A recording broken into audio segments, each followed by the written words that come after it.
Patrick बेट David ने पिछले हफ्ते कुछ बहुत बड़ा किया, कुछ बहुत ही महत्वपूर्ण।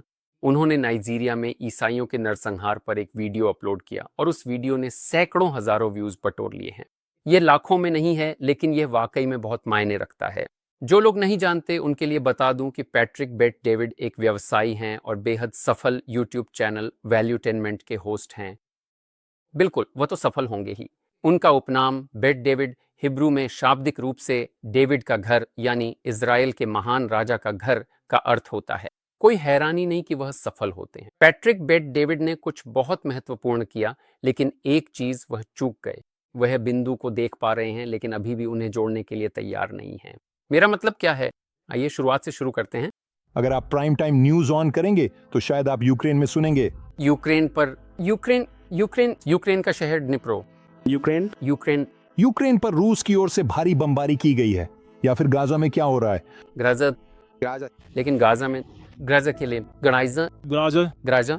लेकिन शायद आप ये नहीं सुनेंगे कि एक देश ने दुनिया के बाकी सभी देशों को मिलाकर ईसाइयों के खिलाफ सबसे ज्यादा हत्याएं, फांसी और उत्पीड़न किए हैं, और वह देश है नाइजीरिया।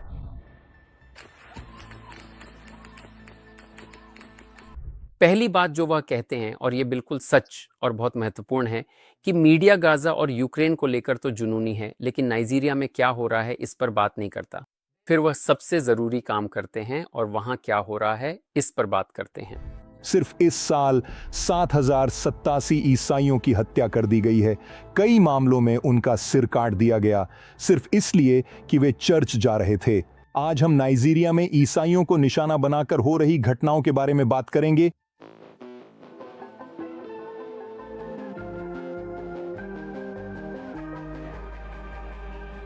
अगर आपको इस वीडियो से कुछ मूल्य मिलता है तो लाइक और सब्सक्राइब करें। सीधे मुद्दे पर आते हैं, इसे ध्यान से देखें।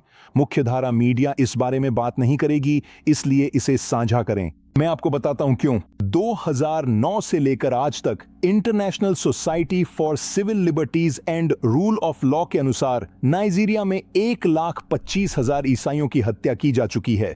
वैसे अगर आप इस बढ़ोतरी को देखें तो सिर्फ इस साल के पहले 220 दिनों में 7,087 लोग मारे गए हैं, यानी हर दिन औसतन 35 लोग।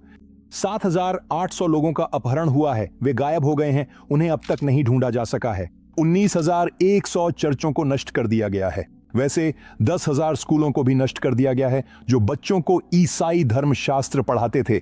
वे ईसाइयों को निशाना बना रहे हैं, घरों को जला रहे हैं, जमीन पर कब्जा कर रहे हैं, फसलें नष्ट कर रहे हैं, यौन हिंसा कर रहे हैं, गांवों पर रात में हमले कर रहे हैं, चर्चों पर कब्जा कर उन्हें जला रहे हैं, सामूहिक अपहरण कर रहे हैं, जमीन हड़प रहे हैं और ईसाई मूल निवासियों के लिए नोगो जोन बना रहे हैं। वह आगे बढ़ते हैं और कई उदाहरण देते हैं। वह ईरान और सऊदी अरब का जिक्र करते हैं, जहां अरबी में नया नियम बेचना गैर कानूनी है। वह यह भी बताते हैं कि अमेरिका में एक बड़ा मुस्लिम समुदाय है जो अमेरिकी मूल्यों को अस्वीकार करता है। मैं नीचे लिंक डाल दूंगा, ये वीडियो देखें, ये महत्वपूर्ण है। लेकिन वह आखिरी कदम नहीं उठाते, वह बिंदुओं को आपस में नहीं जोड़ते।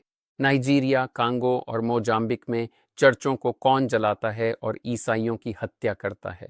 ईसाइयों पर अत्याचार कौन करता है? चर्चों को कौन जलाता है? क्या ये यहूदी हैं? क्या यह ईसाई समूहों के बीच संघर्ष है? हिंदू? शायद नास्तिक? हम सब जवाब जानते हैं, तो चलिए इसे एक साथ कहते हैं। लगभग हमेशा यह इस्लामी संगठनों द्वारा किया जाता है। और यह कहना क्यों जरूरी है? क्योंकि जब तक आप समस्या को परिभाषित नहीं करते, तब तक आप उसका समाधान नहीं कर सकते। मध्य पूर्व में एक भी ऐसा मुस्लिम बहुल देश नहीं है जहां ईसाइयों का प्रतिशत बढ़ रहा हो। मध्य पूर्व में पहले बड़े ईसाई समुदाय हुआ करते थे। लेबनान का अधिकांश हिस्सा ईसाई था। तुर्की का 20% हिस्सा कभी ईसाई था, आज यह लगभग 0 के करीब है। इराक में लाखों ईसाई थे और सीरिया में भी। अधिकांश लोग भाग गए और जो बचे हैं वे डर के साए में जी रहे हैं। और यह केवल ईसाइयों की बात नहीं है। इस्लाम के अधीन कोई भी धार्मिक अल्पसंख्यक अच्छा और स्वतंत्र जीवन नहीं जीता। शायद अगर आप बहुत कोशिश करें तो आपको कुछ अपवाद मिल सकते हैं, लेकिन महत्वपूर्ण बात है समग्र तस्वीर, और वहां स्थिति बहुत बहुत स्पष्ट है। वैसे वही प्रवृत्ति पश्चिमी Europe, London, Paris, Brussels, Berlin में भी दिखाई देती है। कौन सी अल्पसंख्यक जातियां अधिक हिंसक हैं? आतंकी हमले कौन करता है? न तो यहूदी हैं और न ही विस्कॉन्सिन से आए प्रवासी। एक संगठन है जिसका नाम है ओपन डोर्स, जो ईसाइयों पर होने वाले उत्पीड़न पर नजर रखता है। सबसे बुरा देश है उत्तर कोरिया, इसमें कोई हैरानी नहीं। लेकिन अगले 9 देशों को देखिए। देखिए, क्या आप इनमें कोई समानता ढूंढ सकते हैं? मुझे आप पर विश्वास है। चलिए शुरू करते हैं। Somalia, Yemen, Libya, Sudan, Eritrea, Nigeria, Iran, Afghanistan. क्या आप इन बिंदुओं को जोड़ पा रहे हैं? मैं ये बात क्यों उठा रहा हूं? इसका इजराइल से क्या संबंध है? क्योंकि ये बिल्कुल इजराइल की ही कहानी है। अंतर्राष्ट्रीय मीडिया, अंतर्राष्ट्रीय संगठन और हर विरोध आंदोलन इजराइल और अरबों के बीच युद्ध को एक राष्ट्रीय संघर्ष, उपनिवेशवाद की बची खुची बात या मूल निवासियों के संघर्ष के रूप में पेश करने की कोशिश करते हैं। लेकिन इजराइल की कहानी वही है जो इराक में यजीदियों की है, सीरिया में द्रूज समुदाय की है, नाइजीरिया में ईसाइयों की है, ईरान में बहाई और जरथुस्त्रियों की है और पाकिस्तान व अफगानिस्तान में सताए गए हिंदुओं की है। मुस्लिम दुनिया में न तो लोकतंत्र है, न धार्मिक स्वतंत्रता और निश्चित रूप से अभिव्यक्ति की स्वतंत्रता भी नहीं है, और हमें इस बारे में बात करनी चाहिए। पैट्रिक बेट डेविड ने मुख्य धारा मीडिया की बहुत संकीर्ण सोच को तोड़ने के लिए पहला कदम उठाया और बातचीत को व्यापक बनाना शुरू किया। मैं खुद को धोखा नहीं दे रहा हूं। अमेरिकी छात्र नाइजीरिया के ईसाइयों के लिए मार्च नहीं करेंगे और न ही टकर कार्लसन या कैलिस ओवेंस इजराइल के प्रति अपनी जुनून को छोड़ेंगे। वे दोनों इजराइल से इतनी नफरत करते हैं जितना वे यीशु और उनके अनुयायियों से प्यार नहीं करते। लेकिन धीरे धीरे मुस्लिम समुदायों, द्रूज, ईसाई, यहूदी, हिंदू जैसे और भी समूहों की आवाज सुनी जा रही है। वैसे पैट्रिक बेट डेविड का जन्म ईरान में एक ईसाई परिवार में हुआ था जो असीरियन और अर्मेनियाई वंश के हैं। उन्हें पता है कि इस्लाम के अधीन रहना क्या होता है। वैसे तुर्कों ने भी असीरियनों और अर्मेनियनों के खिलाफ नरसंहार किए थे।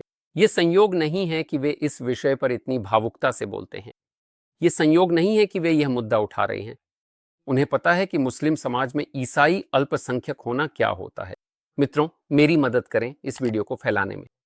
जब आप इसे लाइक करते हैं तो ये मदद करता है। जब आप कमेंट करते हैं या चैनल को सब्सक्राइब करते हैं तो ये मदद करता है। जब आप इसे शेयर करते हैं, लिंक लेकर किसी को व्हाट्सएप या फेसबुक ग्रुप में भेजते हैं तो ये मदद करता है। हमें मुख्य धारा की मीडिया की इजराइल पर जुनून को तोड़ना होगा और उनसे मांग करनी होगी कि वे पूरी तस्वीर दिखाएं। और जैसा कि मैंने पिछले वीडियो में वादा किया था, अगर आप अच्छा करना चाहते हैं और होलोकॉस्ट से बचे लोगों की मदद करना चाहते हैं तो कृपया मेर पनीम को दान देने पर विचार करें। हमारे पास अच्छा करने की शक्ति है। सभी लिंक नीचे हैं। अगले वीडियो में मिलते हैं। याल्ला बाय।